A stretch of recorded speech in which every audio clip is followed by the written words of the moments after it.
Praise the lord. యేసుక్రీస్తు నామమున అందరికీ శుభోదయం. మార్చి 9వ తేదీ 2026 సోమవారం కొరకు ఏర్పాటు చేయబడిన యేసుక్రీస్తు శిలువ శ్రమల ధ్యానములలో 17వ రోజు కొరకు ఏర్పాటు చేయబడిన ఈరోజు దేవుని శిలువ వాక్య వాగ్దానము. 1 కొరింథీయులకు రాసిన పత్రిక 1వ అధ్యాయము 22వ వచనం. నేను యేసుక్రీస్తును అనగా సిలువ వేయబడిన యేసుక్రీస్తును తప్ప మరి దేనిని మీ మధ్య నెరుగుకుందునని నిశ్చయించుకొంటిని. ఆమేన్. మన ఆత్మీయ జనకుడు ఎం దేవదాసయ్య గారి యొక్క బోధనలను సిలువ విలువ ధ్యాన కొలువ అనే పుస్తకంలో పెద్దలు ప్రచురించి ఉన్నారు. అవి మీకు వీడియో రూపంగా అందించాము. అవి అన్నీ కూడా ఈ యొక్క వాక్య వాగ్దానంతో పాటుగా మీకు డిస్క్రిప్షన్లో లింకుగా ఇచ్చుచున్నాము, కావున నొక్కి చూడగలరు. ఈ 40 రోజులు కూడా సిలువ వాక్య ప్రసంగాలను విని బలపడదాము, దీవించబడదాము. కావలసినవి దేవాది దేవుడు మనకు అనుగ్రహించునుగాక. ఆమేన్. ప్రియమైన దేవుని జనంగమా, యేసు ప్రభువు శిష్యుల్లో ప్రధాన శిష్యుడైన పేతురు యేసు ప్రభువు సిలువకు అప్పగింపబడి ముందు ముమ్మారు యేసు ఎవరో నేను ఎరుగుకుందునని చెప్పెను. అయితే పౌలు గారు హింసకుడిగా ఉండి మారిన తర్వాత యేసుక్రీస్తు తప్ప నేను ఎవరిని ఎరుగుకుందునని చెప్పుచున్నాడు. ఈ చెప్పుటలో ఎంతో సారూప్యత ఉన్నది. యేసయ్య కూడా ఉన్న పేతురు గారు ఎరుగునని చెప్పాను. యేసుక్రీస్తు కొరకు హతసాక్షి అయినాడు. యేసు ఎవరు తెలియని పౌలు గారు ఆయన సువార్త చెప్పుట ద్వారా హతసాక్షి ఆయను.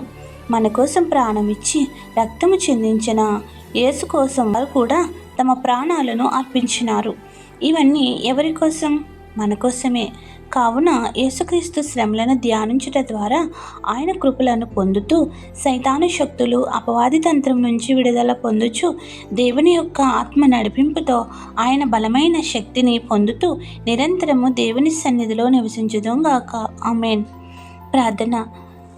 నీ ప్రాణమును త్యాగం చేసి రక్షించిన మా క్రీస్తు ప్రభువా, నిన్ను అనుసరించిన వారిని కూడా సువార్త ప్రకటించుటలో మమ్ములను నీ జీవ మార్గంలో నడిపించినారు. అట్టి వారిని కూడా నీవు అనుమతించి హతసాక్షులుగా నిలిపి మాకు మాదిరికరమైన జీవితం చూపిన తండ్రి స్తోత్రములు. ఈరోజు 17వ రోజు సిలువ ధ్యానములలో నీ సిలువ చెంతకు రాగల కృపలతో నింపుము. ఈరోజు సోమవారము మాకు గల పనుల్లోకి ఉద్యోగములోకి పాదలో వెలుచుండగా నీవే తోడై ఉండి నడిపించుము. మేము ఎక్కడ ఉన్నా నీ సిలువలో శుద్ధీకరించి స్వస్థపరచుము. అట్టి ధ్యానము మాకు నేర్పుము. మా కుటుంబాలలో మా బిడ్డలు ఎందరో వివిధ పరీక్షలను వ్రాయించుచుండగా నీవే వారికి సంపూర్ణ జ్ఞానము దయచేసి పరిపూర్ణముగా పరీక్షల్లో విజయం సాధించగల దైవశక్తిని అనుగ్రహించు. ఇజ్రాయెల్పై దాడి చేయుచున్న శత్రుదేశమైన ఇరాన్ను నీ చేతులకు అప్పగించుచున్నాము. ప్రభువా, నీవే నీ దేశమును నీ జనాంగమును రక్షించుము. ఇజ్రాయెల్ కోసం ప్రార్థించుట ద్వారా మమ్ములను దీవించుము. ఈ యుద్ధం వల్ల మా బిడ్డలు ఎందరో ఇబ్బందులు పడుచుండగా నీవే వారికి తోడై ఉండి కాపాడమని వేడుకుంటున్నాము.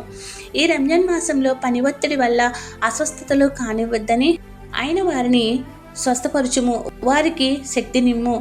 అన్ని పరీక్షలలో విజయం దయచేయము. ఈరోజు జన్మదిన వేడుకలు, పెళ్లి రోజులు జరుపుకుంటున్న బిడ్డలను దీవించుము. అయిన వారిని కోల్పోయిన బిడ్డలకు ఆదరణ దయచేయము. కోర్టు కేసులను పరిష్కరింప చేయము. అప్పులను తీర్చే శక్తిని దయచేయము. ఇళ్లను నిర్మించే భాగ్యములను అనుగ్రహించుము. వివాహములు జరిపించుము. ఉద్యోగములు, వ్యాపారములు, ఉపాధులు, చదువులు అన్నింటి అభివృద్ధి చేయము. ఏ అంశం మరచితమో విడిచితమో అవన్నీ నీకే సమర్పిస్తూ తండ్రి, కుమార, పరిశుద్ధాత్మ శిల్వనాథుడైన యేసుక్రీస్తు నామమున సిలువను తలంచుచు నిన్ను తప్ప వేరే వాటి అందు లక్ష్య పెట్టక మేము మా జీవితకాలమంతయు నీ సన్నిధిలో నివసించి కావలసినవన్నీ కూడా పొందగల దైవస్థితిని అనుగ్రహించుముగాక. ఆమేన్. ఇట్లా దేవుని స్వత పరిచర్యలో మీ సహోదరి. ఆమేన్. God bless you. అందరికీ మరణాత. ఇమ్మానుయేలు రక్తము ఇంపైన యూటగు ఓ పాపియందు మున్గుము పాపంబు పోవును. యేసుండు నాకు మారుగా ఆ సిల్వ